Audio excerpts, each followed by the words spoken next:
მოგესალმებით, ბატონო პაატა, ძალიან აღშფოთებული ვარ. ესე იგი, ამ ქვეყანაში რეჟიმი უშვებს, რომ შეიქმნას რაღაც საბჭო, რომელიც საქართველოს მოქალაქეების ფიზიკურ და იურიდიულ პირებს გამონათქვამებს და მონიტორინგებს და მერე მურუსიძის სასამართლოში გვიჩივლებს, რომ ეს ანტირუსული განცხადებები ხომ არ არის. ანუ გარდა იმისა, რომ ხომ არ შეურაცხყოფ პაპუაშვილსა და მდინარაძეს და კობახიძეს ამაზე ცალკე სამმართველოს ხომ ქმნიან შინაგან საქმეთა სამინისტროში Facebook-ი რომ უნდა გვისკროლოს. თურმე მარტო მათ კი არ ეხებათ ეს გამონათქვამები, რაღაც საბჭო შეგვიქმნეს ახლა, რომელიც რუსებზე ნათქვამფრა, რუსეთის რეჟიმზე, კრემლზე, მის პოლიტიკაზე ნათქვამ ფრაზებსაც გაგვიკონტროლებს თურმე. რა რეალობაში აღმოჩნდით, ბატონო პაატა? დიდი მადლობა მოწვევისათვის. მე შევეცდები ორი მხარე აქვს ამას, მორალური მხარე და სამართლებრივი. რა თქმა უნდა.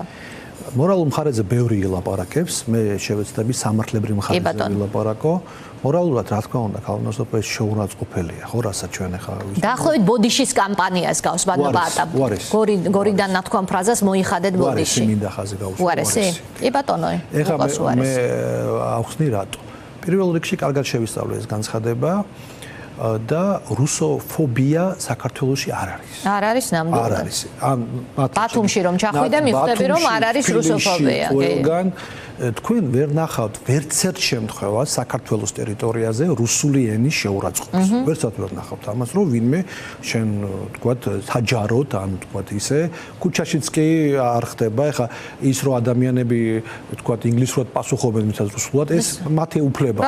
ეს შეურაცხყოფას რატო უნდა ისაუბრო ოკუპანტის ენაზე? ჩვენ ვერ ნახავთ ვერცერთ შემთხვევას ან კულტურის მიმართულებით ან სხვა მიმართულებითაც რომ იყოს გარკვეული თქვათ რუსოფობიური გამოხდომები. საერთოდ მინდა ხაზი გაუსვა, რომ ეს რუსოფობიის წინააღმდეგ ბრძოლა ყოველთვის მზადდებოდა რუსეთის სპეცსამსახურების მიერ, მაგალითად ბალტიისპირეთში.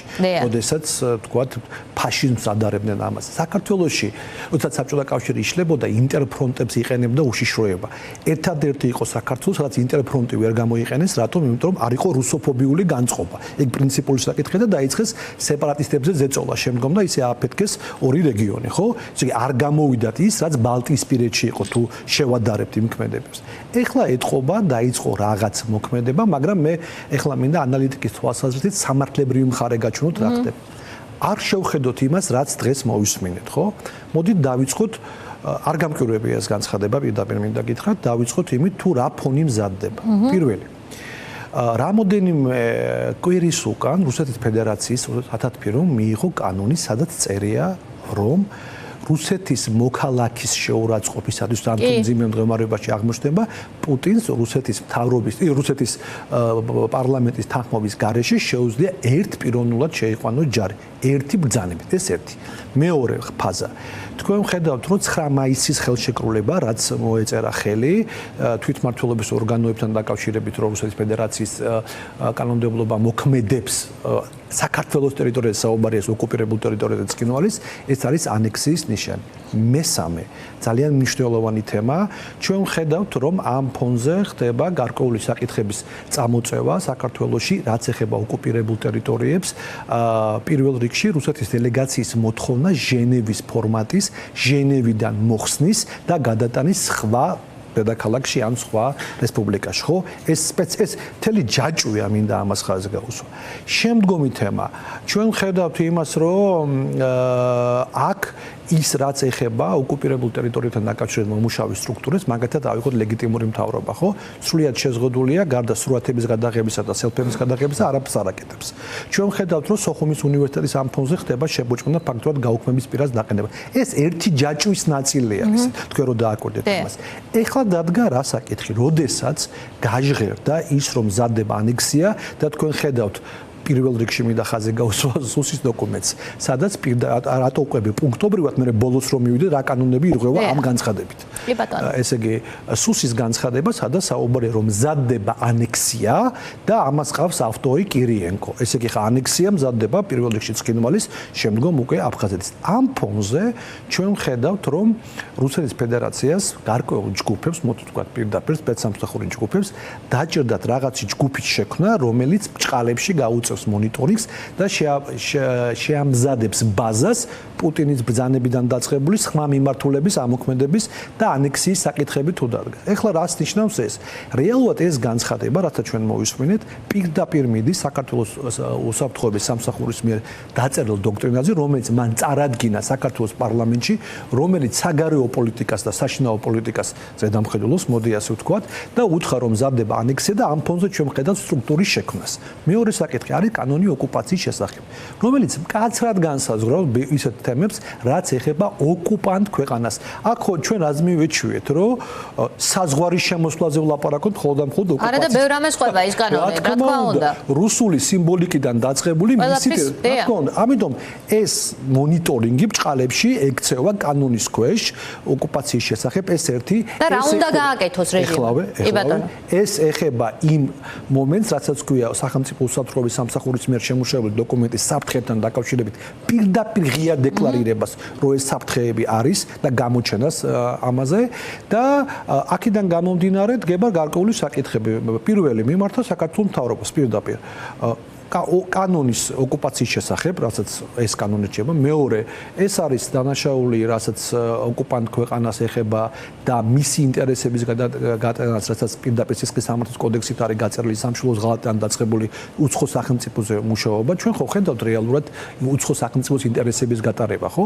ჩვენ ხო ხედავთ, რომ დღეს საუბარი არის იყო დაჭერები თითქოს და ერთ-ერთი ევროპული ქვეყანა ახორციელა დაზვერებს, ხო? ეხლა ამ მიმართულებით კი არა. ეს ჯგუფი საქართველოში ხომ შეიქმნა? დიახ, მაგით იქ მივდივარ. დიახ, საქართველოში ეს არის რუსეთის მოქალაქეები. ანუ ჩვენი კანონმდებლობა ხომ ვრცელდება? ეს არის რუსეთის მოქალაქეები. დიახ, აგენტებს რომ ეძახიან ადამიანებს, სამშობლოს მოყვარულებს და გულანთებულ ხალხს და აი ეს ფრაზებს რომ ისვრიან წინ და უკან. ეს არის თუ არა ქმედება, პირდაპირ რომელსაც კანონი აღიარებს. არ მინდა დავაბრალო, იმიტომ რომ მტკიცებულება არ ამაქვს, მაგრამ პირდაპირ მიმართავ მთავრობას. შეიცავს უცხო ქვეყნის გავლენის მომენტებს. პირველ რიგში ოკუპანტი ქვეყნის. მეორე მიმართავ უსაფრთხოების სამსახურს, ხო? ეს არის პირდაპირ მათ მიერ, მათი ანალიტიკოსების მიერ შემუშავებული დოკუმენტის წინააღმდეგ შექმნილი რაღაც მონიტორინგი ჯგუფი, რაც პირდაპირ ურთხამს უსაფრთხოების სამსახურის დასკვნას. ესე იგი, აქ უნდა დადგეს საკითხი, ან ვიღაცა ამას უწყობს ხელს, ან ვიღაცამ დოკუმენტი დადო და ეხლა უნდა ამის გაბატონება. არ ვიცი, ხო? ამიტომ ყველაფერი ეს მოქმედება პირდაპირ არის ქვემდებარე საგამომძიებლო ორგანოების მიერ. ეს მნიშვნელოვანია. ამას უნდა იძიებდეს საქართველოს სამართალდამცავი ორგანოები და Facebook-ში იმას კი არ უნდა ქმნიდეს, რა ქვია, მონიტორინგის სამმართველოს შესაძლოში. ძალიან მნიშვნელოვანი მომენტი. რატო გაუსვით თავიდან ხაზი, რომ რუსოფობია არ არის. თქვენ ნახეთ, განცხადება ცოტა ასეთი ვიზუალირებულია, ცოტა რამოდენიმე წახნაგი აქვს ამ განცხადებას. უცებ თითქოს და რუსული ენა, უცებ 22 წელი. დიახ. უკრაინა. უცებ უკრაინა, ხო ხდები? ესე იგი, აქ ამის განხილვა და საუბარი, რომ ეს ეხება რუსულ ენას, რუსოფობიას, საერთოდ არ არის. ეს არის უკრაინის პირდაპირ არის ჩანს. რუსეთში შეჭრის შედეგად შემდეგ გაკეთებულ განცხადებებზე აქცენტი. ეხლა უბრალოდ დავაკვირდეთ მოქმედებებისათა. ეხლა ჩვენ თუ განცხადებას გადავხედავთ, ესე იგი, ვიღაცას ექნება სამართლებრივი უზრუნველყოფა, სამართლებრივი უზრუნველყოფა დაკავშირებული არის თანხებთან, ეხლა იბადება კითხვა, საიდან ეს თანხები, ხო? ამიტომ ისევ მიმართავ უსაფრთხოების სამსახურს, ეს არის მონიტორინგის ქვეშ. უნდა ჩატარდეს ყველაფერი და თვალის დახუჭვა ამ მიმართულებით არ გამოვა, შეუძლებელია, იმიტომ რომ ნათლად ჩანს. ესე იგი, შენ თუ თვალს ხუჭავ და არ იმჩნევ ამას, ესე იგი, შენც ატარებ რაღაც უცხო ხელს, უცხო სახელმწიფოს კერძოდ ოკუპანტ ქვეყნის გავლენების გაზიარებას. ამას აქვს პრინციპული მნიშვნელობა. რა თქმა უნდა, ჩვენი პოლიტიკური პარტია დააყენებს საქმის კურსში და დღეიდან უკვე ოფიციალურად ევროკომისიას ამასთან დაკავშირებით, აგრეთვე ჩვენ გვექნება ურთიერთობა სხვა ჩვენს პარტნიორებთან, რომელთაც ძალიან მნიშვნელოვანი არის, რომ ეს საკითხი დაიდოს და რატომ? თქვენ არ დაგავიწყდეთ სპუტნიკის შეფასება, რაც გაკეთდა ჩვენი პარტნიორების მიერ, კერძოდ კი ევროსაბჭოს, ევროკავშირის მხრიდან, რომ ეს არის სპეცსამსახურების გამტარებელი სტრუქტურა. თქვენ ხო ნახეთ ეს განცხადებები, ხო იყო ოფიციალურად და ბევრ ქვეყანაში შეჩერდა ამ სტრუქტურის მოქმედება იმ თვალსაზრისით, რომ ის ახორციელებდა გარკვეულ ისეთ ქმედებებს, რომელიც სახელმწიფოსთვის უსაფრთხოების საფრთხის შემცვლელი იყო. აქედან გამომდინარე, ეხლა აქვე დგება საკითხი, თუ ჩვენ ქვეყანა, რომელსაც არის ევროკავშირის კანდიდატი ქვეყანა, რომელიც ისრაფის ევროკავშირისაკენ, და ევროკავშირმა ცალსახად დააფიქსირა პოზიცია ამ მიმართულებით, ჩვენ რატო ვართ სიჩუმის პოზიციაში? მე ვფიქრობ, რომ მთავრობამ ამას უნდა გააკეთოს რეაგირება, არ შეიძლება აქ ჩუმად ამის გატარება ოკუპაციის კანონიდან გამომდინარე. ვინც ამას შეუწყობს ხელს პირდაპირ ვიძახი და არ გააკეთებს რეაგირებას, გამოვა ისე რომ ის უწყობს უცხო ქვეყნის, ოკუპანტი ქვეყნის ინტერესების გატარებას ჩვენს ქვეყანაში. კი ბატონო, ძალიან დიდი მადლობა ბატონო რომ იყავით ჩვენი სტუმარი. ეს მართლაც არის საფრთხე და ამ საფრთხეზე დუმილი რეჟიმის მხრიდან მინიმუმ არის თანამონა